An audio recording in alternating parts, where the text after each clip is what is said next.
Welcome to science with Divya. Class 9th की exploration book chapter number 2 से 2.2 activity कर रहे हैं, जिसके लिए हमने लिया है यहाँ पे डिजिटल वेटिंग मशीन और एक पोटैटो नाइफ और सॉल्ट, तो और 2 बीकर भी लिए हैं। ठीक है, जिसे हम सॉल्यूशन बना के इसमें रखेंगे। तो सबसे पहले हम आलू को 2 इक्वल हाफ में काटेंगे। तो 2 इक्वल हाफ में काट दिया। आप इसको 1 पार्ट को पहले मेज़र करेंगे तो फिर हमने देखा कि जो इसका वेट है वो है 8.59 ग्राम। ठीक है, तो हम इसको नोट कर लेंगे कि जो हमारा फर्स्ट पीस ऑफ पोटैटो है जो हमने कट किया है उसका वेट आया है 8.59 ग्राम। ये इनिशियल रीडिंग है इस पोटैटो की। अब इसको हम क्या करेंगे, हमने नोट कर ली रीडिंग।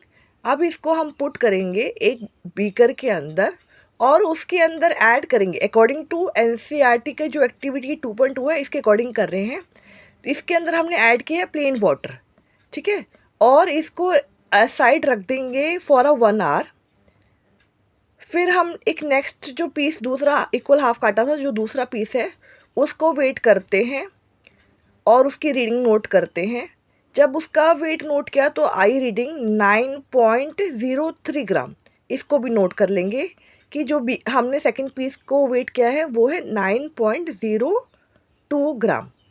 अब इसको हम डिप करेंगे, इसको डालेंगे सॉल्ट सॉल्यूशन के अंदर।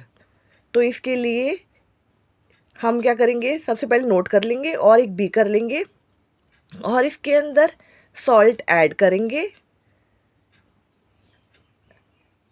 और फिर इसके अंदर डिस्टिल वाटर ऐड करेंगे और धीरे धीरे हिलाते हुए इसको सॉल्ट सॉल्यूशन बना लेंगे।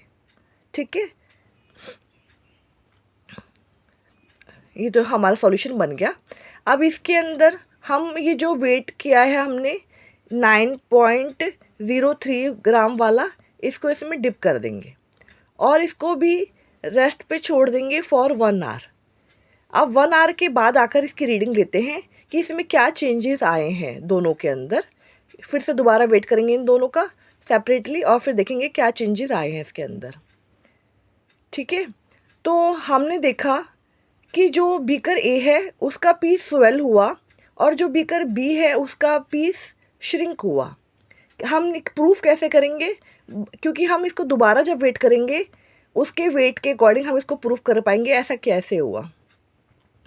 हम 1 घंटे के बाद जो बीकर ए में से पोटैटो पीस निकाल कर उसको वेट करते हैं। पहले उसका वेट था 8.59, अब देखिए कितना आ गया, 9.05 ग्राम आ गया।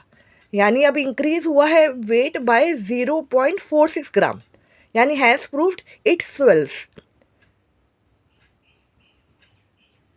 हम यहाँ पे रीडिंग नोट कर लेते हैं। आफ्टर 1 आवर क्या हुआ है, 9.05 ग्राम हो गया।